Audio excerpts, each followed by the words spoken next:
السلام علیکم ورحمۃ اللہ وبرکاتہ۔ آج کی اس ویڈیو میں ہم جانیں گے کہ محرم الحرام کی فضیلت کیا ہے، عاشورہ کے دن کی اہمیت کیا ہے، اور واقعہ کربلا سے ہمیں کیا سبق ملتا ہے۔ محرم الحرام اسلامی سال کا پہلا مہینہ ہے، اور یہ ان 4 مہینوں میں شامل ہے جنہیں اللہ تعالیٰ نے حرمت والے مہینے قرار دیا ہے۔ نبی کریم صلی اللہ علیہ وسلم نے اس مہینے کو اللہ کا مہینہ فرمایا، اور اس نے نفلی روزوں کی بڑی فضیلت بیان فرمائی۔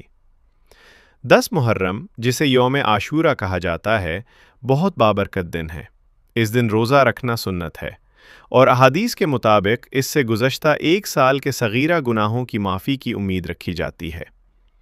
اسی مہینے میں واقعہ کربلا پیش آیا، جہاں حضرت امام حسین رضی اللہ عنہ اور ان کے ساتھیوں نے حق، صبر اور دین کی سربلندی کے لیے عظیم قربانی پیش کی۔